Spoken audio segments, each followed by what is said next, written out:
సత్యం అనేది ఉదయించే సూర్యుని లాంటిది.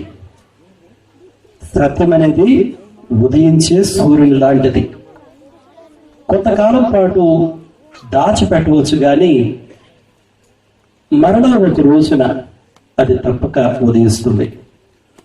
Truth is like a rising sun. We may hide it for a period of time, but one day it will rise once again. చూడండి, సాయంకాలం అయిపోవడంతో సూర్యుడు అస్తమిస్తాడు, మనకు చీకటి పడుతుంది. దాదాపు వచ్చిపోయి ఒక 12 గంటల పాటు రాత్రి ఉంటుంది. ఇన్ని గంటల పాటు చీకటి ఉంది కదా, ఇన్ని గంటల పాటు సూర్యుడు లేడు కదా అని చెప్పి ఇక సూర్యుడు రాడులే, వెలుగన్నదే రాదులే అని మనం అనుకోలేం కదా. మరలా సూర్యుడు ఉదయిస్తాడు. సత్యం కూడా అటువంటిది. ఇప్పుడు మనం వెళ్తున్నారా, సత్యాన్ని మనము దాచిపెట్టలేము. ఒక సందర్భంలో యేసుక్రీస్తు ప్రభువారు అంటారు, మరుగైనదేదియు బయలుపరచబడకపోదు, రహస్యమైనదేదియు తెలియబడకపోదు. చీకటిలో మీరు చెప్పుకునేది వెలుగులో వినపడతాయి, గదులలో చెవులలో మీరు చెప్పుకునేది మిద్దెల పైన ప్రకటించబడతాయి. అంటే యేసుక్రీస్తు ప్రభువారు ఏం చెప్తున్నారు? ఈ మాటల సారాంశం ఏంటంటే సత్యము అన్నటువంటిది దాగదు అన్నటువంటి సందేశాన్ని, ఆ సారాంశాన్ని, ఆ సత్యాన్ని యేసుక్రీస్తు ప్రభువారు మనకు తెలియజేస్తున్నారు. నేను మీకు కొన్ని సంవత్సరాల క్రితం కేరళ రాష్ట్రంలో జరిగినటువంటి ఒక కేసు చెప్తాను. 2002 సంవత్సరంలో, బాగా గుర్తుపెట్టుకోండి, 2002 సంవత్సరంలో ఒక ఇంట్లో ఒక పెద్ద ఆవిడ చనిపోయింది. ఆవిడ చనిపోయినటువంటి ఒక 6 సంవత్సరాలకి ఆ పెద్ద ఆవిడ యొక్క భర్త చనిపోయారు. అంటే 2008 సంవత్సరంలో. ఆ పెద్దగా చనిపోయినటువంటి ఒక 3 సంవత్సరాలకి, అంటే 2011 సంవత్సరంలో వాళ్ళ కొడుకు ఒక అతను చనిపోయాడు.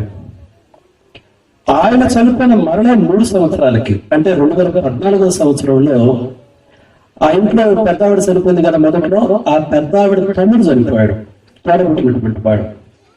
ఆ తర్వాత 2 సంవత్సరాలకి 2016 సంవత్సరంలో ఆ కుటుంబానికి బాగా దగ్గరైనటువంటి ఒక ఆవిడ పేరు సిల్లి అంటారు, ఆవిడ చనిపోయింది. ఆవిడ ఒక చిన్న కూతురు ఉంది, అల్ఫోన్సా అని. ఆ పాప కూడా చనిపోయింది. ఒక 14 సంవత్సరాల వ్యవధిలో ఆ ఇంట్లో 6 చనిపోయారు. మరొక వ్యక్తి కూడా, ఆవిడ పేరు రెజీ. ఆవిడ కూడా చనిపోవలసింది. అయితే మరణపు అంచుల వరకు వెళ్ళి ఒక మంచి ట్రీట్మెంట్ తీసుకోవడం ద్వారా ఆవిడ బతికి బయటపడింది.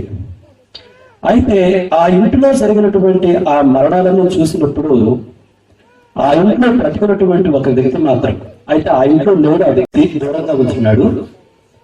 ఆ వ్యక్తికి ఎందుకో అనుమానం వచ్చి పోలీస్ క్రైమ్ బ్రాంచ్ వారికి చెప్పడం జరిగింది, నాకెందుకో మా ఇంట్లో జరిగే ఈ మరణాల పైన ఒక అనుమానం ఉంది, మీరు ఒక ఇన్వెస్టిగేషన్ చేయాలి అని రిక్వెస్ట్ చేసినప్పుడు వాళ్ళు వెళ్ళి పోలీసులు దాదాపు ఒక 15-14 సంవత్సరాల క్రితం పూడ్చిపెట్టినటువంటి సమాధుల నుంచి అన్ని సమాధులు తవ్వడం ప్రారంభించారు.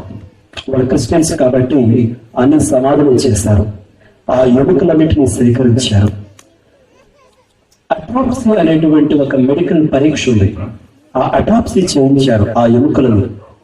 ఆ ఎముకలన్నిటినీ అటాప్సీ చేయించినప్పుడు వాడు చెప్పింది ఏంటంటే, ఈ చనిపోయినటువంటి వారందరూ కూడా విష ప్రయోగం వలన చనిపోయారు. అది సైనాయిడ్ అనేటువంటి ఒక విషాన్ని వారు తినేటువంటి ఆహారంలో కలిపి వాళ్ళకి ఇవ్వడం జరిగింది. ఇందుకే ఎవరు చేశారంటే ఆ ఇంటికి పెద్ద కూడలుగా వచ్చినటువంటి ఆవిడ చేసింది. దాదాపు ఈ సత్యం తినడానికి 17 సంవత్సరాలు పట్టింది.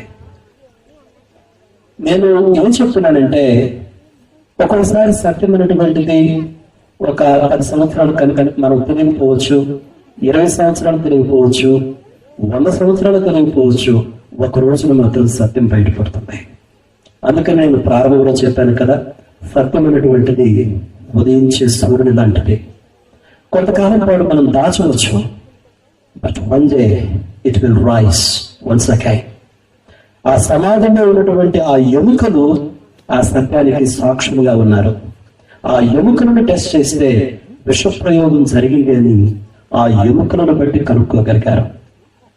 ఒకసారి యేసుక్రీస్తు ప్రభువారు అంటారు, మీరు ఏదైనా ఒక గ్రామానికి సువార్త సేవకు వెళ్ళినప్పుడు ఆ గ్రామ ప్రజలు మిమ్మల్ని తిరస్కరిస్తే మీరు మీ పాదాల ధూళి అక్కడ వదిలిరండి. తూర్పు దినాన ఆ దుమ్ము, ఆ ధూళి, మీ పాదాల ధూళి ఆ గ్రామ ప్రజల పైన సాక్షిగా నిలబడుతుంది. అందుకని బైబిల్ గ్రంథంలో చాలా సార్లు దేవుడు ఆకాశము ఆలకించును, భూమి నా మాట చెవియొగ్గుము అని ఆకాశాన్ని, భూమిని దేవుడు సాక్షులుగా పిలుస్తున్నాడు. ప్రధాన మిత్రులారా, మన ప్రక్కన ఉన్నటువంటి ఈ చెట్లు, ఈ గాలి, ఈ రాళ్ళు, ఈ రప్పులు అన్ని కూడా సాక్ష్యాలు దేవునికి. పాయింట్ ఒకటే సత్యం. చూడండి, సత్యం అనేటువంటిది ఉదయించి సూర్యుడు లాంటిది. సత్యం గురించి ఆలోచిస్తూ పోతే బైబిల్ గ్రంథం సత్యానికి చాలా ప్రాముఖ్యత తెలుస్తుంది.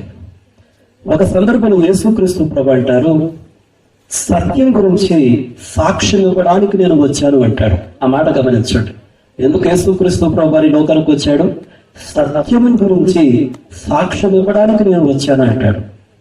మరొక సందర్భంలో యేసుక్రీస్తు ప్రభువు వారు చెప్తారు, దేవుడు ఆత్మ కనుక దేవుని ఆరాధించువారు ఆత్మతోటి సత్యముతో ఆరాధించాలంటాడు. సత్యముతో మనం ఆరాధించాలంట. అంటే సత్యము లేకుండా దేవుని ఆరాధించడం సాధ్యం కాదు.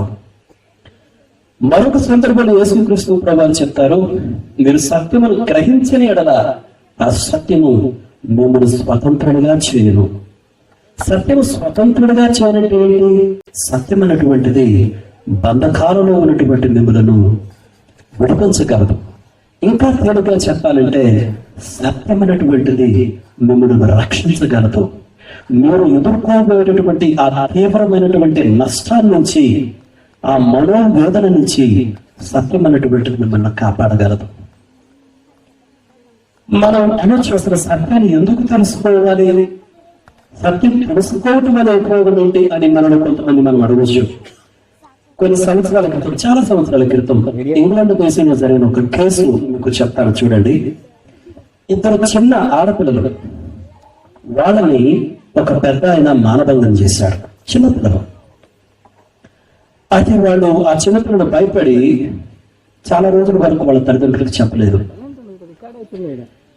అయితే తల్లిదండ్రులు ఈ చిన్నపిల్లల యొక్క ప్రవర్తనలో కొంత మార్పుని కనుక్కొని వాళ్ళని దగ్గరకు తీసుకొని, చెప్పండమ్మా అసలు ఏం జరిగింది, మీరు ఎందుకు ఇలా ఉన్నారు అంటే, ఆ పిల్లలు చాలా నెలల తర్వాత వాళ్ళకి జరిగినటువంటి ఆ అన్యాయాన్ని, ఆ ఘోరాన్ని బయట పెట్టడం జరిగింది.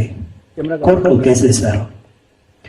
అయితే చిన్న పిల్లలు కోర్టులో డైరెక్ట్ గా తీసుకురారు. ఇంగ్లాండ్ దేశంలో మైనర్లు కాబట్టి ఏం చేస్తారంటే, ఒక గదిలో వాళ్ళని కూర్చోబెడతారు. కోర్టు గదిలో ఒక పెద్ద స్క్రీన్ ఉంటుందన్నమాట. ఆ స్క్రీన్ పైన ఇక్కడ లాయర్ గారు ఈ పిల్లలను ప్రశ్నిస్తే ఆ గదిలో ఉన్నటువంటి పిల్లలకు అది కనిపిస్తుంది. గదిలో పిల్లల సమాధానం చెప్తే ఇక్కడ కోర్టులో జడ్జి గారు, లాయర్లు వీళ్ళందరూ చూడగలరు అన్నమాట. అయితే ఆ పెద్ద మనిషి తరపున ఏ వ్యక్తి అయితే మానభంగం చేశాడు అన్నటువంటి ఆ నేరారోపణ ఎదుర్కొంటున్నటువంటి ఆ వ్యక్తి తరపున లాయర్ లేచి ఇద్దరు మైనర్ బాలికలను ప్రశ్నించడం మొదలు పెట్టినప్పుడు ఆ లాయర్ మొట్టమొదటి చెప్పింది ఒకటే, నాకు సత్యం మాత్రమే చెప్పండి, ఇంక ఏమీ చెప్పవద్దు. నేను మిమ్మల్ని ప్రశ్నలు అడుగుతాను, మీరు నాకు సత్యం మాత్రమే చెప్పండి అని అడగడం జరిగింది. అయితే సాధారణంగా ఏ లాయర్ అయినా సరే కేసు గెలవాలనుకుంటారు, ఎదుటి ఉన్నటువంటి సాక్షులను కన్ఫ్యూజ్ చేయాలనుకుంటారు. ప్రత్యేకంగా ఈ మానభంగం కేసుల్లో ప్రశ్నలు చాలా గుచ్చి సమాధానం చెప్పలేనంత ఇదిగా అడుగుతారు అన్నమాట. అయితే అక్కడ ఇద్దరు ఆడపిల్లలు ఉన్నారు కదా, ఇక ఈ ప్రశ్నలు అడగడం ప్రారంభించారు. ఆ ఆడపిల్లలు, ఆ చిన్న పిల్లలు వాళ్ళు చెప్పేటువంటి సమాధానాలు ఒకదానికొకటి పొంతన లేకుండా ఉన్నాయి. ఎందుకంటే లాయర్ గారు అడిగేటువంటి ప్రశ్నలు ఆ విధంగా ఉన్నాయి. అయితే అక్కడ ఉన్నటువంటి వాళ్ళందరికీ ఆ కోర్టులో ఆ రోజున కోర్టులో ఉన్నటువంటి వాళ్ళందరూ కూడా ఈ చిన్నపిల్లలకు అసలు ఏమైంది, ఆ రోజు ఏం జరిగింది? ఏదో జరిగింది మొత్తానికి. పిల్లలు మాత్రం మానవంగానే గురయ్యారు. మెడికల్ టెస్ట్ అది బయటపడింది. కానీ పిల్లలు చెప్పేటువంటి మాటలు మాత్రం ఒకదానికొకటి పొంతన లేదు. పెద్దలైనా సరే ఇద్దరు వ్యక్తులను ఒకే ప్రశ్నలు అడిగితే వారు వేరు సమాధానాలు చెప్పారు. ఇక చిన్నపిల్లలు ఎక్కడ చెప్పగలరు?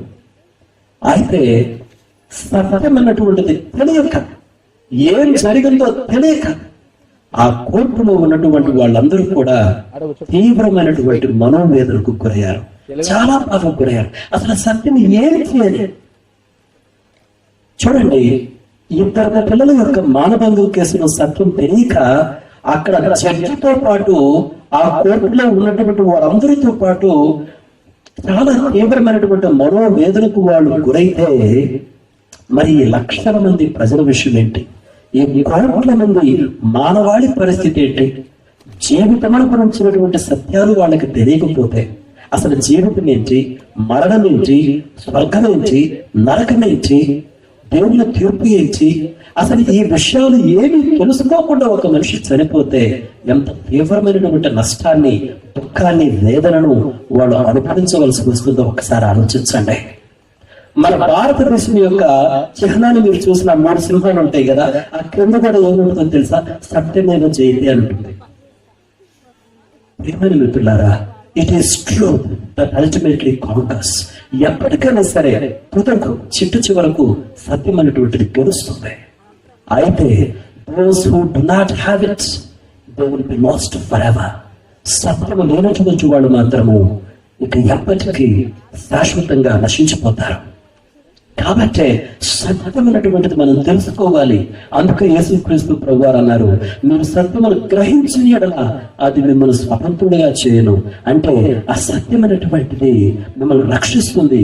మీకు కలగబోయేటువంటి ఆ తీవ్రమైనటువంటి నష్టాన్ని నుంచి ఆ సత్యమైనటువంటిది మిమ్మల్ని కాపాడుతుందని యేసుక్రీస్తు ప్రభువారు చెప్పారు.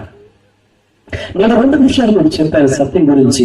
ఈ 2 విషయాలు జ్ఞాపకం ఉంచుకోండి. మొట్టమొదటిది, సత్యం అన్నటువంటిది ఉదయించే సూర్యుడు లాంటిది.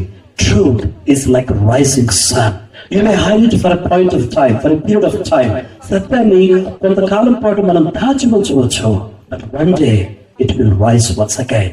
కానీ ఒక దినాన్ని మాత్రం ఆ సత్యము సూర్యుని వల్లే మరలా ఉదయించడం ప్రారంభిస్తుంది. అది మొదటి పాఠం. రెండవ పాఠం ఏంటంటే, సత్యమైనటువంటిది తుదకు చిట్ట చివరకు విజయాన్ని సాధిస్తుంది. అయితే ఎవరికైతే సత్యం లేదో వాళ్ళు మాత్రము ఇక శాశ్వతంగా నశించిపోతారు. ప్రియమైన మిత్రులారా, నేను ఎందుకు సత్యం గురించి చెప్తున్నానంటే, యేసుక్రీస్తు ప్రభువు అన్నారు, నేనే మార్గాన్ని, నేను మాత్రమే మార్గాన్ని, నేను మాత్రమే సత్యాన్ని, నేను మాత్రమే జీవాన్ని అన్నాడు. ఎందుకు యేసు మార్గం? ఎందుకు యేసు సత్యం? ఎందుకు యేసు జీవం అనేటువంటిది ఈ రాత్రి కాలాన కొద్ది నిమిషాల పాటు మీ ముందుకు నేను తీసుకొస్తాను. చూడండి, ఒక సందర్భంలో యేసుక్రీస్తు ప్రభువారు బ్రతికినటువంటి ఆ రోజులలో ఇజ్రాయెల్ దేశాన్ని కైసరు అన్నటువంటి రోమా చక్రవర్తి పరిపాలించాడు. అది ఆయన పరిపాలిస్తున్నటువంటి ఆ కాలం అన్నమాట. ఆ దినాలలో ఒక సందర్భాన ఒక మతనిష్ఠుడైనటువంటి ఒక పరిసయుడు యేసుక్రీస్తు ప్రభువారి దగ్గరికి వచ్చి ఒక ప్రశ్న అడుగుతాడు. కైసరులకు పన్నుచుట న్యాయమా కాదా అని అడుగుతాడు. కైసరులకు పన్ను ట్యాక్స్ కట్టడము న్యాయమా కాదని అడిగినప్పుడు యేసుక్రీస్తు ప్రభువారు అంటారు, ఏది ఒక దేనారాన్ని నాకు చూపించండి అంటాడు. దేనారం అంటే మనకు రూపాయలు ఉన్నాయి కదా, మన భారతదేశంలో మనం రూపాయలని ఎలా అంటామో వాళ్ళు దేనారాలు అంటారు అన్నమాట. మనకు రూపాయి బిళ్ళ తెలుసు కదా, అదే విధంగా వాళ్ళ దగ్గర దేనారాలు ఉంటాయి. ఏదైనా ఒక దేనారము ఇవ్వండి అంటే వాళ్ళు ఒక దేనారాన్ని ఇస్తే యేసుక్రీస్తు ప్రభువారు ఆ దేనారాన్ని వాళ్ళకు చూపిస్తూ అంటాడు, దీనిపైన ఎవరు బొమ్మ ఉంది అంటాడు. వాళ్ళు అంటారు, దీనిపైన కైసరు బొమ్మ ఉంది అంటారు. అప్పుడు యేసుక్రీస్తు ప్రభువారు అంటారు, దీనిపైన కైసరు బొమ్మ ఉంది కాబట్టి కైసరునది కైసరికి ఇచ్చేసాయండి. అయితే ఆ తర్వాత యేసుక్రీస్తు ప్రభువారు ఒక మాట అంటారు, కైసరునది కైసరికి ఇవ్వండి, కానీ దేవునిది దేవునికి ఇవ్వండి. ఆ దేనారం పైన కైసరు బొమ్మ ఉంది కాబట్టి కైసరికి ఇవ్వమన్నారు, బాగానే ఉంది. కానీ దేవునికి ఇవ్వండి అంటే దాని అర్థం ఏంటి? యేసుక్రీస్తు ప్రభువారు ఏం చెప్తున్నారో తెలుసా? నీ పైన నా పైన దేవుని యొక్క స్వరూపం ఉన్నది, దేవుని యొక్క పోలిక ఉంది, కాబట్టి మిమ్మల్ని మీరు దేవునికి సమర్పించుకోండి. ఆ దినారాల పైన కైసరు యొక్క రూపం ఉంది కాబట్టి అది కైసరికి ఇచ్చేయండి. కానీ నీ పైన నా పైన మనందరి పైన దేవుని యొక్క రూపం ఉన్నది కాబట్టి మనల్ని మనము దేవునికి సమర్పించుకోవాలని యేసుక్రీస్తు ప్రభువారు తెలియజేశారు. నేను ఎందుకు ఈ విషయాన్ని చెప్తున్నానంటే, Jesus has given us the highest dignity and respect than anybody can ever give. అంటే ఈ లోకంలో యేసుక్రీస్తు ప్రభువారు ఏ మనిషి మనకి ఇచ్చేటటువంటి గౌరవం కన్నా ఉన్నతమైనటువంటి గౌరవాన్ని, ఉన్నతమైనటువంటి ఆధిక్యతనిచ్చాడు. ఆ ఆధిక్యత ఏందో తెలుసా? నువ్వు నేను దేవుని యొక్క రూపంలో చేపట్టాం. దేవుని యొక్క రూపము నీ పైన నా పైన ఉందని యేసుక్రీస్తు ప్రభువారు తెలియజేశారు. ఇది ఎందుకు చాలా విలువైనటువంటిదంటే, కొంతమంది సైంటిస్టులు ఏం చెప్తారో తెలుసా? సైన్స్ చెప్పకపోయినప్పటికీ వాళ్ళు ఏం చెప్తారంటే, మనిషి కోతి నుంచి వచ్చాడని చెప్తారు.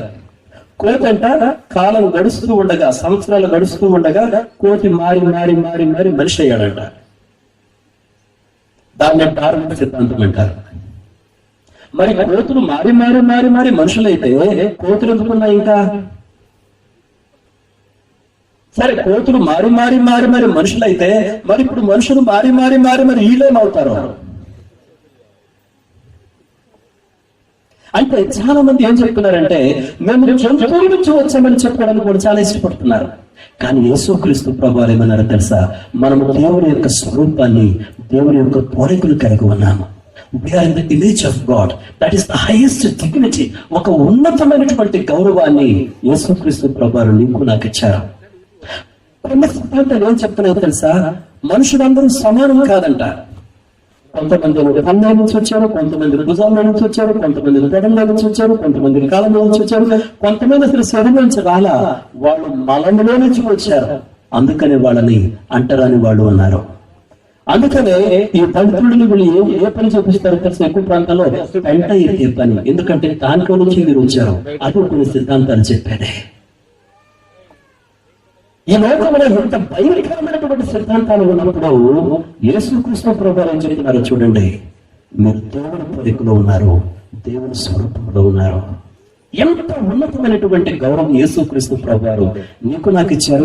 ఇది యేసుక్రీస్తు ప్రభువారు మాత్రమే తెలియజేసిన సత్యం. ప్రియమైన మిత్రులారా, ఈ సత్యాన్ని మనకి ఇంకా ఎవరు తెలియజేయలేరు. ఏంటి దేవుని స్వరూపం అంటే ఏంటి? మనము దేవుని వలె లోతుగా ఆలోచించగలము. దేవుని వలె మనకు నైతిక విలువలు ఉన్నాయి. ఉదాహరణకు చూడండి, మనం ఎంత లోతుగా ఆలోచిస్తాము. ఉదాహరణకి యవనస్తులు ఆలోచిస్తే వాళ్ళు ఎలా ఆలోచిస్తారు? ఒక 5 సంవత్సరాలకు పెళ్లి చేసుకోవాలి, ఆ తర్వాత ఇల్లు కొట్టుకోవాలి, పిల్లల్ని కనాలి, పిల్లల్ని చదివించాలి. అంటే మనిషి ఒక 20, 30, 40, 50 సంవత్సరాలకు ముందుకు ఆలోచించగలడు. నేను చిన్నప్పుడు ఏం చేస్తున్నానో అది కూడా ఆలోచించగలడు. ఒకప్పుడు మనిషి ఎలా ఉన్నాడు, ఇప్పుడు మనిషి ఎంత పురోగతిని సాధించాడో చూడండి. మనిషి చంద్రమండలంలో కూడా పోగలడు. విస్తారం. ఎందుకంటే దేవుడు ఆలోచించే రీతిగా మనిషి కూడా ఆలోచించగలడు.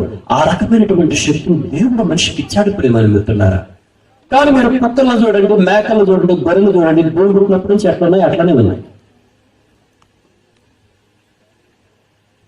మనిషికి విస్తారమైనటువంటి తెలివితేటలు. అందుకనే మనం మనిషిని వ్యక్తి అంటాం. అంతేకాని కుక్కల్ని పెట్టుకుని వ్యక్తులు అనము. 2 వ్యక్తులు, 2 కుక్కలు వస్తే 2 వ్యక్తులు వచ్చారనము. మనుషులు మాత్రమే వ్యక్తులు అంటారు. ఎందుకు వ్యక్తులు అంటామంటే మనిషికి ఆ యొక్క సెల్ఫ్ అవేర్నెస్ అంటారు ఇంగ్లీష్ లో. అంటే నేను అని అనగలడు మనిషి. మనిషికి జంతువులకు ఒక చిన్న ఉదాహరణ చెప్పి నేను ముందుకు సాగిపోతాను. చూడండి, ఉదాహరణకు మీరు చికెన్ షాప్కి వెళ్ళండి. అక్కడ మాంసం ఉడుతూ ఉంటాడు. పక్కన మాత్రం ఒక పెద్ద షెల్ఫ్ ఉంటుంది. అక్కడ చాలా కోళ్ళు ఉంటాయి. కోళ్ళకి బియ్యం పెట్టుకుంటాడు. బాగా తింటూ హ్యాపీగా ఉంటాయి. ఇక్కడ మాత్రం వాటిని మాంసం ఉడుతూ ఉంటాడు. అరే మనం పెడుతున్నాడు, మాంసం కుడుతున్నాడు అన్న కోళ్ళు ఏమైనా దిగులు పడి ఉంటాయా? దిగులు పడి ఉండవు. అదే నిన్నుగాను నన్ను గాను ఒక దాన్ని కట్టేసి మన ముందే ఒకరిని చంపి ఇంకొక గంటలో నిన్ను చంపుతానంటే మన పరిస్థితి ఏంటి? చచ్చిపోవడం. చంపక ముందే 1000 సార్లు చచ్చిపోతాం మనం. ఆ పెయిన్ లో, ఆ బాధలో మనం వెళ్తాం. కానీ జంతువులు వెళ్ళలేరు ప్రియమైన మిత్రులారా. కారణం ఏంటంటే మనిషి ఒక వ్యక్తి, తనకు వ్యక్తిత్వం ఉంది, నేను అని ఆలోచించగలడు. దేవుని వలె లోతుగా ఆలోచించగలిగినటువంటి ఆ జ్ఞానము దేవుడు మనిషికి ఇచ్చాడు ప్రియమైన మిత్రులారా. అదేవిధంగా మనిషికి నైతిక విలువలు ఉన్నాయి. ఒక మనిషి మరొక మనిషిని చంపితే జైల్లో పెడతారు. అదే కానీ ఒక కుక్క మరొక కుక్కను చంపితే జైల్లో పెడతారా? పెట్టరు.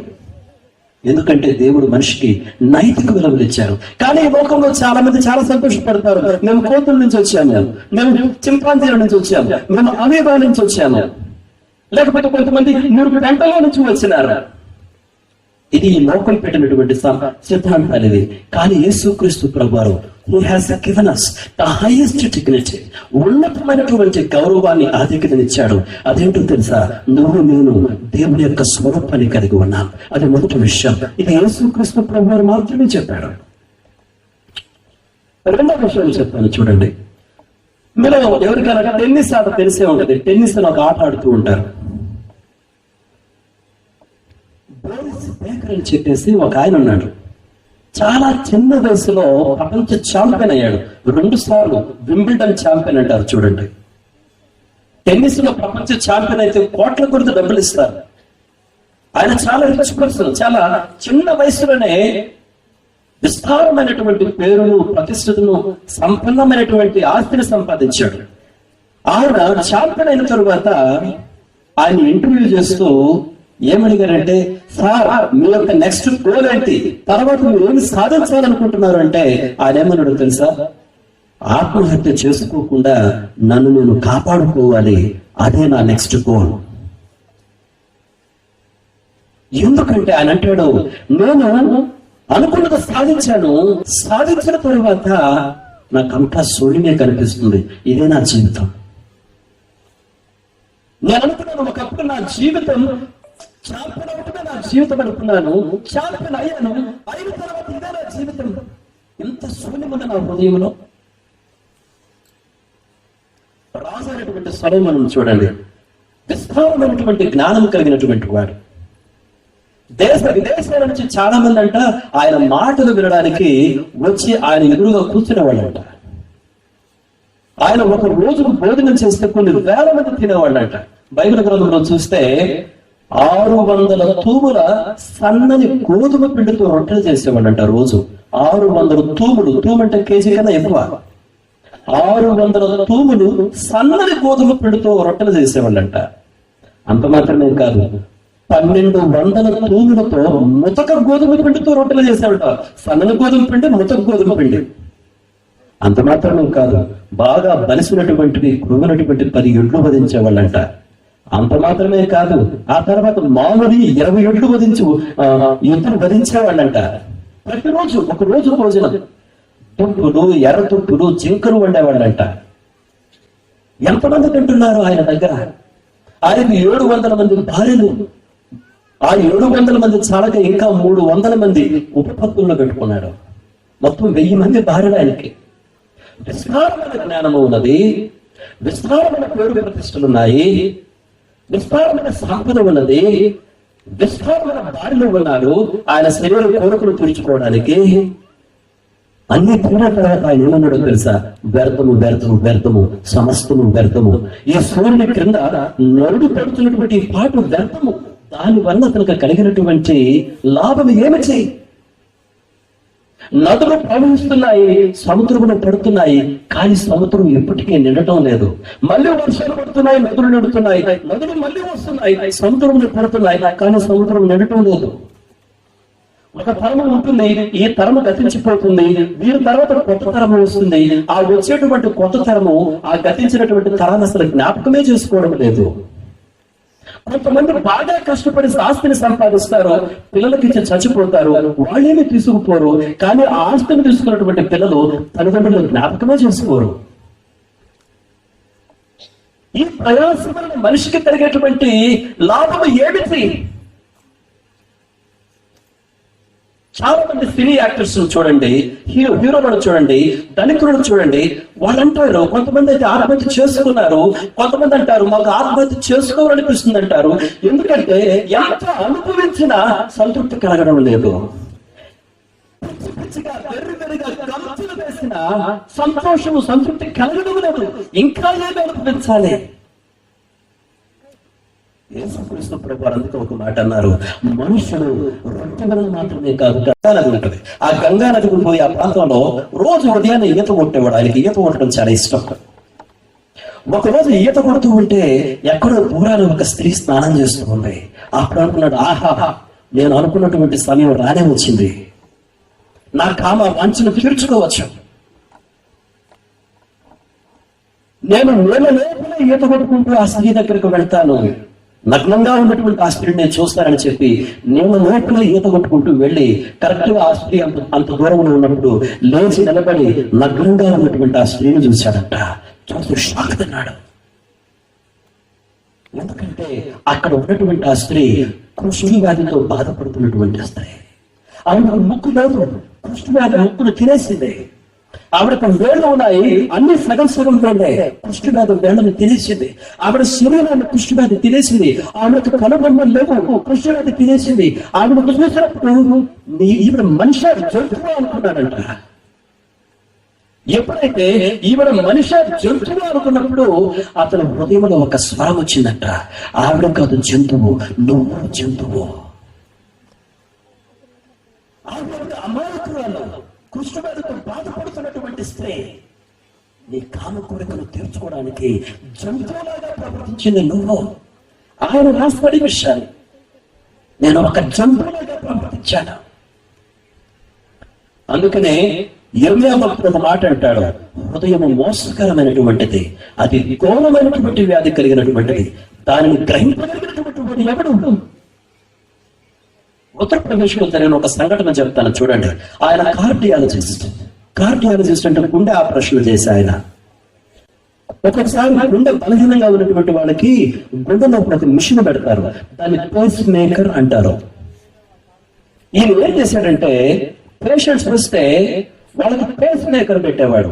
చాలా చీప్, అత్యంత చీప్ గుండెలో పెట్టే మిషన్ పేస్ మేకర్ అని పెట్టి అది 80,000 రూపాయలు అయితే 2 లక్షల రూపాయలు చెప్పేవాడంట. అతను వాస్తవంగా 2 లక్షల రూపాయల పేస్ మేకర్ పెట్టాలి గుండెలో. ఎందుకంటే ఈ చీప్ పేస్ మేకర్ పెడితే గుండెలో ఎప్పుడైనా ఎంఆర్ఐ మిషన్ ఉంటారు హాస్పిటల్లో, ఆ ఎంఆర్ఐ మిషన్ కింద తీసుకుపోతే ఈ చీప్ పేస్ మేకర్ ఆగిపోయింది. ఆ పేస్ మేకర్ ఆగిపోయిందంటే ఆ పేషెంట్ చచ్చిపోతాడు. ఈయన దాదాపు 200 మంది పేషెంట్స్ యొక్క గుండెల్లో పనికి రాని చెత్త పేస్ మేకర్లు పెట్టి వాళ్ళకి మాత్రము అత్యంత విలువైనటువంటి పేస్ మేకర్ పెట్టారని చెప్పి ఒక్కొక్కరి దగ్గర ఆ పేస్ మేకర్ కి 2 లక్షల రూపాయలు వసూలు చేశాడు. 200 మంది ప్రాణాలతో ఆడింది. మళ్ళీ కార్డియాలజిస్ట్, గుండె వ్యాధి నిపుణుడు.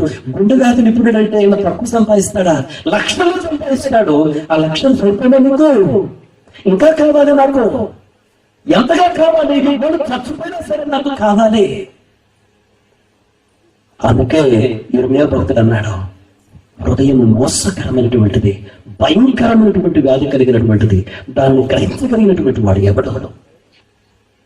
యేసుక్రీస్తు ప్రభువారు అందుకు ఒక మాట అంటారు, హృదయంలో నుంచే ప్రతిగతమైనటువంటి కల్మషము, హత్యలు, కోపాలు, జగడాలు, వ్యభిచారం, జాడలు ఇవన్నీ కూడా హృదయంలో నుంచే వస్తాయి. ప్రియమైన మిత్రులారా, యేసుక్రీస్తు ప్రభువారు ఏం తెలియజేస్తున్నాడంటే హృదయానికి మనకు ఒక వ్యాధి ఉందని తెలియజేస్తున్నాడు. అదే దావీదు అంటాడు, కీర్తనాకారుడైనటువంటి దావీదు, పాపంలోనే నా తల్లి నన్ను గర్భం ధరించింది అని. యేసుక్రీస్తు ప్రభువారు మనకి ఏం తెలియజేస్తున్నాడో తెలుసా? మనకు ఒక వ్యాధి ఉంది. మనమందరం ఒక వ్యాధితో బాధపడుతున్నాం. మనము దేవుని స్వరూపంలో చేయబడ్డామని చెప్పాడు యేసుక్రీస్తు ప్రభువారు. మనము కేవలం శరీరం కాదు, మనకు ఒక ఆత్మ ఉందని చెప్పాడు యేసుక్రీస్తు ప్రభువారు. ఆ యేసుక్రీస్తు ప్రభువారు ఏం చెప్తున్నారంటే మానవాడి ఒక వ్యాధితో బాధపడుతుందని చెప్పాడు. పిల్లలారా, ఆ వ్యాధి పేరు ఏంటంటే పాపం. చాలా మందికి పాపం అంటే ఆ పేరు వింటం కూడా ఇష్టం లేదు. కానీ బైబిల్ ఏం చెప్తుందంటే ఈ వ్యాధి పేరు పాపము. నేను ఒక విషయం చెప్తాను చూడండి. ఇప్పుడు మీకు ఆసుపత్రికి పోయారు, ఒకవేళ క్యాన్సర్ వ్యాధి ఉంటే డాక్టర్ గారు అది క్యాన్సర్ వ్యాధిని గుర్తించాలి. క్యాన్సర్ ని క్యాన్సర్ గా గుర్తించినప్పుడే క్యాన్సర్ కు మందు ఇవ్వగలడు. ఎయిడ్స్ వ్యాధిగా గుర్తించినప్పుడే ఎయిడ్స్ కి మందు ఇవ్వగలరు. జ్వరంగా గుర్తించినప్పుడే జ్వరానికి మందు ఇవ్వగలరు. కిడ్నీలో స్టోన్స్ ఉంటే కిడ్నీలో స్టోన్స్ అనేది ఆ సమస్యను గుర్తించినప్పుడే దానికి మందు ఇవ్వగలరు. నీ సమస్యను గుర్తిస్తేనే కదా నీకు మందు ఇచ్చేది. ఒకవేళ నీకు క్యాన్సర్ ఉంది, డాక్టర్ క్యాన్సర్ అన్న పేరు నాకు ఇష్టం లేదులే, లేకపోతే క్యాన్సర్ అన్నటువంటి పేరు ఈ పేషెంట్ ఇష్టం లేదులే, ఏమి లేదండి పాపం గురించి చదువుకోవచ్చంటే. నీకు ఎయిడ్స్ ఉంది, ఎయిడ్స్ ఉన్నప్పుడు డాక్టర్ చెప్పాలి ఎయిడ్స్ ఉందని, లేదా ఈ పేరు ఎందుకు చెప్పాలే, లేదా నీకు ఒళ్ళు నొప్పులు వచ్చాయలే అని చెప్తే చచ్చిపోతావు అంతే. వ్యాధిగా గుర్తించినప్పుడే దానికి మందులు ఇవ్వగలం. ప్రియమైన మిత్రులారా, మనకు ఈ మానవాళికి ఉన్నటువంటి వ్యాధి ఏంటో తెలుసా? పాపము దాని పేరు. అది 3వ విషయం. మొత్తానికి 3 విషయాలు యేసుక్రీస్తు ప్రభువు చెప్పినాయి. మనము దేవుని స్వరూపాన్ని, దేవుని కోరికని కలిగి ఉన్నాము. 2వది, మనము కేవలం శరీరము కాదు, ఆత్మలమే. 3వ విషయము, అయితే సమస్త మానవాళి ఒక వ్యాధితో బాధపడుతుంది. ఆ వ్యాధి పేరు పాపము. ప్రియమైన మిత్రులారా, 4వ విషయం, అంటే ఈ వ్యాధి, ఈ పాపం అని దేవుని నోట నుండి వచ్చి ప్రతి మాట వలన బ్రతుకున్నాం. రొట్టెలు, బట్టలు, ఈ డబ్బు, ఇవన్నీ కూడా ఈ భౌతికమైనటువంటి శరీరాన్ని పోషించడానికే. కానీ ఒక మనిషి లోపల ఆత్మ ఉన్నది. ప్రియమైన మిత్రులారా, ఆ ఆత్మకి ఏంటి ఆహారము? ఆ ఆత్మకు దేవుడు కావాలి, దేవుని మాటలు కావాలి, దేవుని యొక్క సహవాసం కావాలని యేసుక్రీస్తు ప్రభువు తెలియజేశారు. అందుకే యేసుక్రీస్తు ప్రభువు ఒక సందర్భంలో అన్నారు, మీరు మీ శరీరమును బాధపెట్టే వారికి భయపడవద్దు, కానీ మీ శరీరమును ఆత్మను కూడా బాధించగలిగినటువంటి వారికి భయపడండి అని చెప్పాడు. అంటే యేసుక్రీస్తు ప్రభువు ఏం చెప్పారంటే, మనిషి అంటే కేవలము శరీరము కాదు, మనిషిలో ఒక ఆత్మ ఉన్నదని దేవుడు యేసుక్రీస్తు ప్రభువు తెలియజేశాడు. ప్రియమైన మిత్రులారా, అదే విషయాన్ని రాసినటువంటి సలోమోను అంటాడు, మట్టి నుంచి వచ్చినటువంటి ఈ శరీరం మట్టి అయిపోతుంది, కానీ దేవుని నుంచి వచ్చినటువంటి ఆత్మ మాత్రము దేవుని దగ్గరకు చేరుతుంది. మనిషి కేవలము శరీరం కాదు, మనిషి ఒక ఆత్మ అని యేసుక్రీస్తు ప్రభువారు చెప్పారు. ప్రియమైన మిత్రులారా, మీకు ఇంకా బాగా చెప్పాలంటే ఒక టార్చ్ లైట్ చూసుకోండి. మీరు తెచ్చుంటే బాగుంటుంది. ఒక టార్చ్ లైట్ ఉంది. టార్చ్ లైట్ లో బ్యాటరీలు లేవు. బ్యాటరీలు నాకు కుడి చేతిలో ఉన్నాయనుకోండి, టార్చ్ లైట్ ఈ చేతిలో ఉందనుకోండి. ఈ టార్చ్ లైట్ అన్నటువంటిది బ్యాటరీ లేకుండా మీరు స్విచ్ చేయండి, వెలిగిద్దా? బ్యాటరీ లేకుండా స్విచ్ చేస్తే వెలగదు. అయితే ఈ టార్చ్ లైట్ మన శరీరం లాంటిది. ఈ బ్యాటరీలో మనం చూడండి, బ్యాటరీలో పవర్ ఉంది. ఎప్పుడైతే ఈ బ్యాటరీని టార్చ్ లైట్ వేస్తామో వెంటనే లైట్ వస్తుంది. దాని అర్థం ఏంటంటే, ఈ యొక్క బ్యాటరీ ఉంది కదా, అది ఆత్మ లాంటిది. ఈ ఆత్మ వచ్చి ఎప్పుడైతే శరీరంలో కూర్చుంటుందో అప్పుడు టార్చ్ లైట్ వెలిగితే అప్పుడు మనం ప్రాణం అంటాము. ఎప్పుడైతే ఈ ఆత్మ అంటే ఈ బ్యాటరీ టార్చ్ లైట్ వచ్చి తీసేస్తే వెలుగుపోయింది, అదే మనం చెప్పే ప్రాణం అంటాం. ప్రాణం పోయింది. ఇక్కడ 2 ఉంది, టార్చ్ లైట్ ఉంది, బ్యాటరీ ఉంది, ఈ శరీరం ఉంది, ఆత్మ ఉంది. ఈ ఆత్మ శరీరం ఉన్నంతసేపు ప్రాణం ఉంది కాబట్టి మాట్లాడుతున్నాను, కదులుతున్నాను, తిరుగుతున్నాను. ఎప్పుడైతే ఈ ఆత్మ ఈ శరీరాన్ని వదిలిపోతుందో, ఈ శరీరం ఉంది కానీ మాట్లాడదు. ఒక 4-5 గంటలు కప్పు కొట్టింది శరీరం. ఆత్మ ఉన్నంతసేపే. చూడండి, మనిషి కేవలం శరీరం కాదు, ఆత్మ. యేసుక్రీస్తు ప్రభువు తెలియజేసినటువంటి సత్యం. ఒక ఇన్స్టిట్యూట్ ఉంది, వాళ్ళు ఏం చేస్తారంటే నియర్ డెత్ ఎక్స్పీరియన్సెస్ అంటారు. చూడండి, నియర్ డెత్ ఎక్స్పీరియన్సెస్ ఇన్స్టిట్యూట్ అనమాట. అంటే వాళ్ళు ఏం చేస్తారంటే సాగు అంచుల వరకు వెళ్లి వచ్చినటువంటి వారి యొక్క అనుభవాలను వాళ్ళు సేకరించి రీసెర్చ్ చేస్తుంటారు. కొంతమందికి ఆల్మోస్ట్ చనిపోయారు అనుకున్న 1 గంట తర్వాత బ్రతికారు, చనిపోయారు అనుకున్న 1 అర్ధగంట తర్వాత బ్రతికారు. అట్లా సాగు అంచుల వరకు వెళ్లి వచ్చినటువంటి వారి అనుభవాలన్నీ చూస్తే వాళ్ళు ఏం చెప్తున్నారు తెలుసా? మేము చనిపోయిన తర్వాత మా అమ్మను చూశాను, మా తాతను చూశాను, మేము బ్రతుకున్నప్పుడు చూడనటువంటి వాళ్ళందరినీ చూసామని వాళ్ళు చెప్తున్నారు. బైబిల్ కదా చెప్తుంది, సైంటిస్టులు చెప్తున్నారు. దాన్నే నియర్ డెత్ ఎక్స్పీరియన్సెస్ అంటారు. చూడండి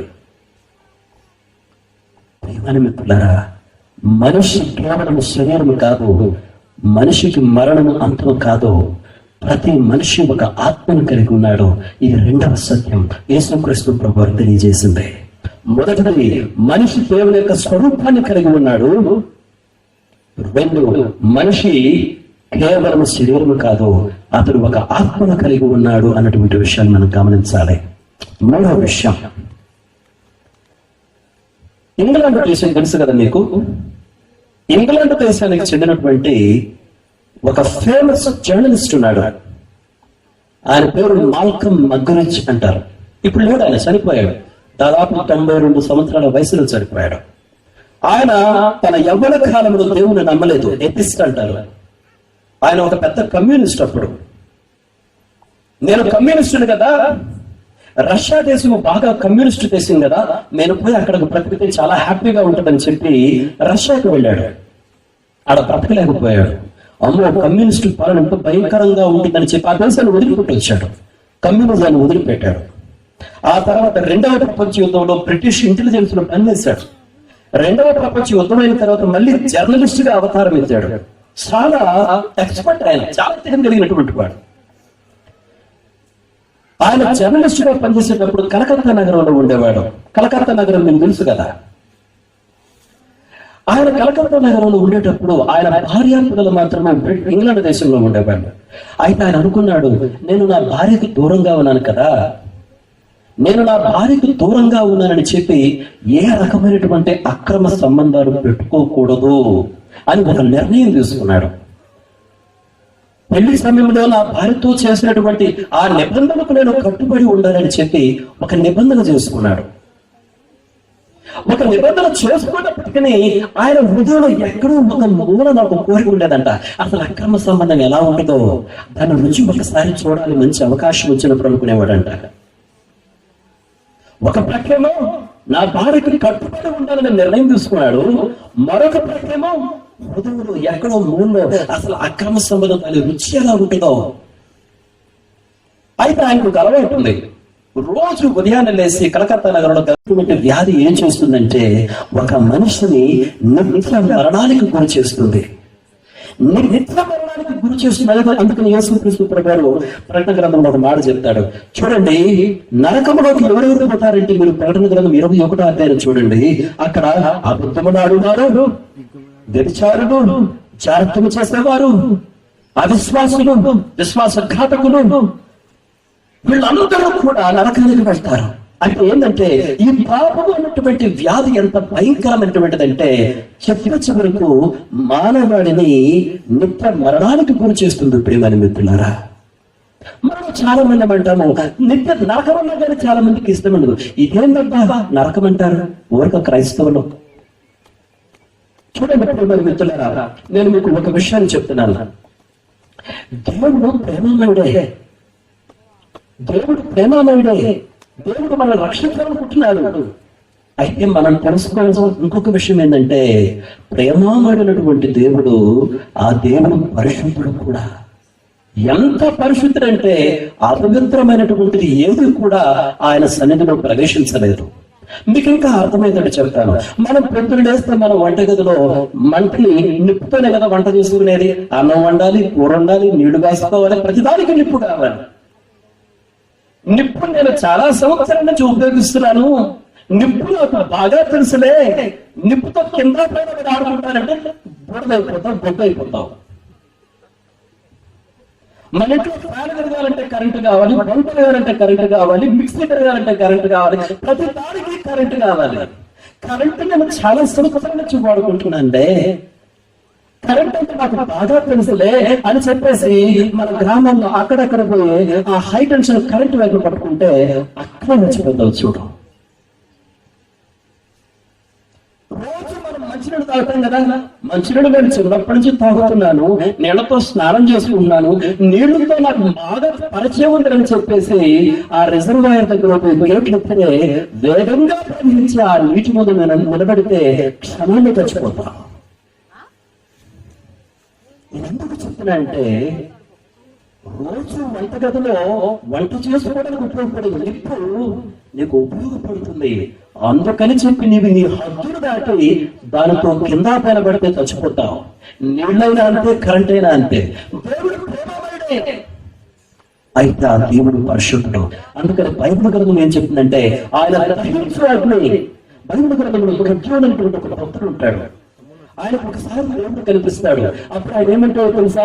ఆహా ఆహా, ఇంటికే కదా నేను దేవుడు చూసింది, ఇక నేను మరణమైపోతానని ఏడుస్తాడు. బైబిల్ గ్రంథంలో యెషయా ఒక భక్తుడు ఉంటాడు. ఒకసారి దేవుడు దర్శనం పొందుకొని వెంటనే ఆయన ఏమంటాడో తెలుసా? అయ్యో, నేను అపవిత్రమైనటువంటి పదవులు కలిగినటువంటి వాడును, అపవిత్రమైనటువంటి పదవులు కలిగినటువంటి ప్రజల మధ్య జీవిస్తున్నాను అని చెప్పి లబోదిబోను ముట్టుకుంటాడు. ప్రేమను పిల్లరా, దేవుడు ప్రేమమయుడు. అయితే ఆ దేవుడు పరిశుద్ధుడు కూడా. పరిశుద్ధుడైనటువంటి దేవుడు సన్నిధిలోనికి అపరిశుద్ధుడైనటువంటి మనిషి ఎప్పటికీ ప్రవేశించలేని ప్రేమను పిల్లరా. అందుకనే పాపము వలన వచ్చు జీతము మరణమని బైబిల్ చెప్తుంది. అంటే ఈ మరణం మామూలు మరణం కాదు, నిత్య మరణము. దేవుని సన్నిధిలోనికి మనం ప్రవేశించలేము ఈ పాపం అనేటువంటి వ్యాధితో బాధపడేవాళ్ళం. 4 విషయాలు యేసుక్రీస్తు ప్రభువు చెప్పింది. మొదటిది, మనం దేవుని ప్రవక్తలో ఉన్నాము. రెండవది, మనం కేవలం శరీరాలు కాదు, ఆత్మలను. మూడవది, అయితే ప్రతి మనిషి కూడా పాపం అనే వ్యాధితో బాధపడుతున్నాడు. 4వది, అయితే ఈ పాపం అనేటువంటి వ్యాధి మనలను నిత్య మరణానికి గురి చేస్తుందని యేసుక్రీస్తు ప్రభువు చెప్పారు. ఆఖరి విషయం చెప్పి నేను ముగిస్తాను. అయితే యేసుక్రీస్తు ప్రభువు ఏం చెప్పారో తెలుసా? మనిషి ఈ పాపం అనేటువంటి వ్యాధి వలన నిత్య మరణానికి గురి చేయబడతాడు. అయితే ఈ వ్యాధికి ముందుగా దేవుడు తన కుమారుడైనటువంటి యేసుక్రీస్తు ప్రభువుని ఈ లోకానికి పంపించాడు అని యేసుక్రీస్తు ప్రభువు తెలియజేశారు. దేవుడు లోకమును ఎంతో ప్రేమించాడు. దేవుడు ప్రేమమయుడు.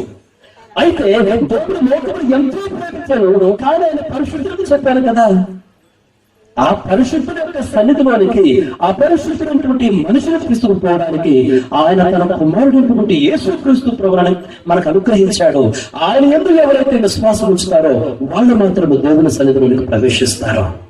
అంటే దేవుడు ఈ యొక్క పాపం అనేటువంటి వ్యాధికి మందులు కూడా ఇచ్చాడు. ప్రేమని మిత్రులారా, ఉదాహరణకు చూడండి, మనలో చాలా మంది షుగర్ పేషెంట్ ఉన్నాము, బీపీ పేషెంట్ ఉన్నాము, హార్ట్ పేషెంట్ ఉన్నారు, రకరకాల వ్యాధులతో బాధలతో బాధపడుతున్నాం. మనం ప్రయత్నం చేస్తే మందులు మింగుతూనే ఉంటాం కదా. కొంతమంది తినకుండానే కన్నా మందులు ఎక్కువ మింగుతారు. చూడండి, ఎందుకు మందులు మింగుతాడో? మరణించకూడదని, ఇంకా 10 కాలాల పాటు బ్రతకాలని. ఇంకా 10 కాలాల పాటు బ్రతకాలని మనం మందులు మింగుతూ ఉంటాం. అదే విధంగా ఆ నిత్య మరణానికి గురి కాకూడదని, నిత్య జీవాన్ని కలిగి ఉండాలని తండ్రి అయినటువంటి దేవుడు యేసుక్రీస్తు ప్రభువుని ముందుగా మనకి ఇచ్చాడు. ప్రేమని మిత్రులారా, అయితే మీరు ఒక విషయాన్ని గమనించాలి. ఈ లోకంలో ఏదైనా ఒక మందు ప్రజల్లోకి ప్రవేశపెట్టాలంటే, మార్కెట్ లోకి ప్రవేశపెట్టాలంటే దాన్ని పరీక్షించాలి. పరీక్షించకుండా ఏ మందు కూడా ప్రజలకు ఇవ్వకూడదు. ఉదాహరణకి కరోనా సమయంలో చూడండి, ఆ కరోనా వ్యాధి వస్తే ఎలా చచ్చిపోయారు జనాలు? కుప్పలుగా చచ్చిపోయారు. ఎందుకంటే మందు లేదు లేకపోతే జనాలు విపరీతంగా చచ్చిపోయారు. అయితే శాస్త్రవేత్తలు త్వరగా పరిశోధన చేసి ఆ మందును కొంతమంది మీద పరీక్షించి ఆ తర్వాత ప్రజలకు ఆ మందును ఇవ్వడం వలన చాలా మంది బ్రతికారు.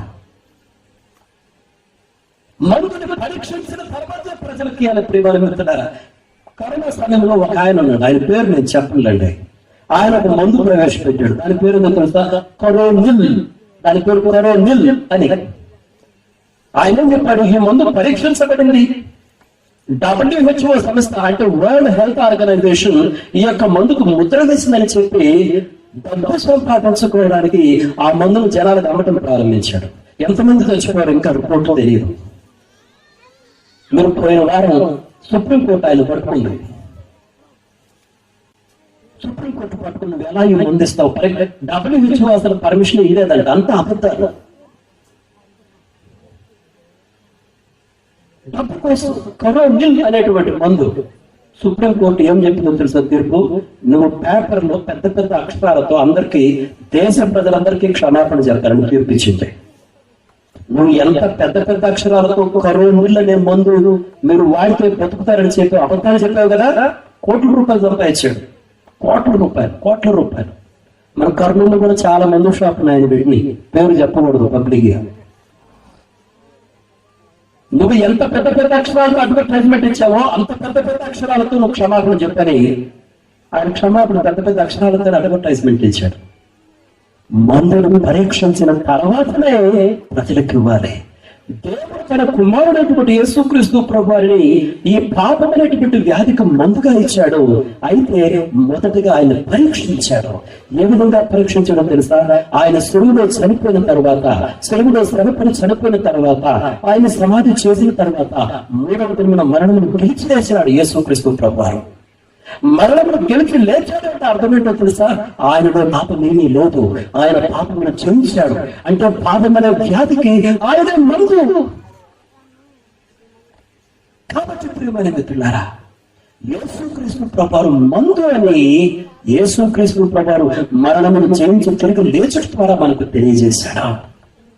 అందుకనే బైబిల్ గ్రంథం యోహాను సువార్తలో ఉంటుంది, దేవుడు లోకమును ఎంతో ప్రేమించను గనుక తన అద్వితీయ కుమారుని విశ్వాసం నుంచి ప్రతివాడు నశింపటం పొందాలని తన కుమారుని అనుగ్రహించాడు. ప్రియమైన మిత్రులారా, 5 విషయాలు యేసుక్రీస్తు ప్రభు చెప్పిన 5 విషయాలు. ఆయన అన్నారు కదా, ఎందుకు ఆయనే మార్గము, ఎందుకు ఆయనే సత్యము, ఎందుకు ఆయనే జీవమంటే యేసుక్రీస్తు ప్రభు జీవిత సత్యాలను మనకు తెలియజేశారు. నేను ప్రారంభంలో మీకు చెప్పాను కదా, ఇద్దరు మైనర్ బాలకుల యొక్క మానబంధం కేసులో సత్యము తెలియక ఆ యొక్క కోర్టులో కూర్చున్నటువంటి వాళ్ళందరూ ఎంతో మనోవేదనకు గురయ్యారు. అయితే ఈ కోట్లాది ప్రజలు, ఈ లక్షలాది ప్రజలు అటువంటి నష్టానికి మనోవేదనకు గురి కాకూడదని చెప్పి యేసుక్రీస్తు ప్రభువారు మన జీవితాన్ని గురించినటువంటి జీవన సత్యాలను, ఇక ఎవ్వరూ వెల్లడి చేయనటువంటి జీవన సత్యాలను తెలియజేశాడు. 5 విషయాలు. మనము దేవుని స్వరూపంలో చేపట్టాము.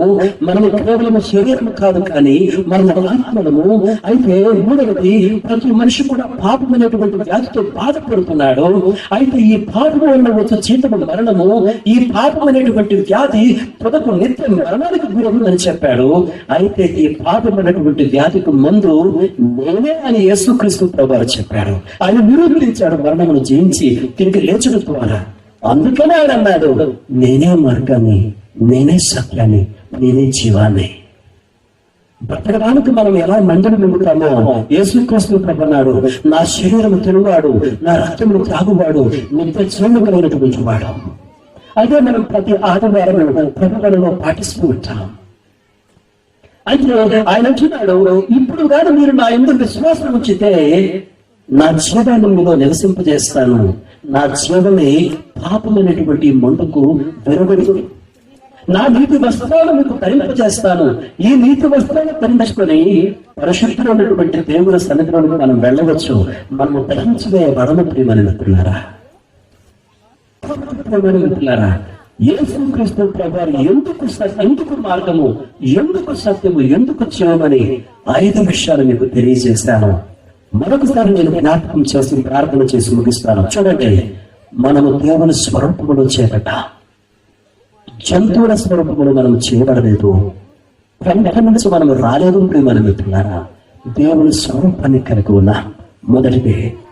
రెండవది, మనము కేవలం శరీరం కాదు, ఆత్మనము. మరణం అనేది మనిషికి అంతము కాదు. చనిపోయిన తర్వాత ఈ ఆత్మ దేవుని దగ్గరికి వెళ్ళి దేవుని ఎదుట నిలబడాలి. ప్రియమైన మిత్రులారా, అది 2వ విషయం. 3వ విషయం, ప్రతి మనిషి కూడా పాపమైనటువంటి వ్యాధితో బాధపడుతున్నాడు. నువ్వు కానీ ఆ వ్యాధిని విడిపించకపోతే మరణిస్తావు. క్యాన్సర్ గా గుర్తించి మందు తీసుకోవాలి. ఎయిడ్స్ గా గుర్తించి మందు తీసుకోకపోతే చచ్చిపోతావు. గుర్తుపెట్టుకో. యేసుక్రీస్తు ప్రభు చెప్తున్నాడు, ప్రతి మనిషి పాపం అనే వ్యాధితో బాధపడుతున్నాడు. అయితే ఈ పాపం అనే వ్యాధి వలన మనిషి నిత్య మరణానికి గురి చేయబడతాడు. అయితే యేసుక్రీస్తు ప్రభువారు చెప్తున్నారు, నీకు మందు కావాలంటే నేనే జీవాహారాన్ని, నేనే జీవజలాన్ని. ఎవరైనా సరే ఈ మందుని పొందుకోవాలనుకుంటే యేసుక్రీస్తు ప్రభువునందు విశ్వాసం చాలా ప్రేమ.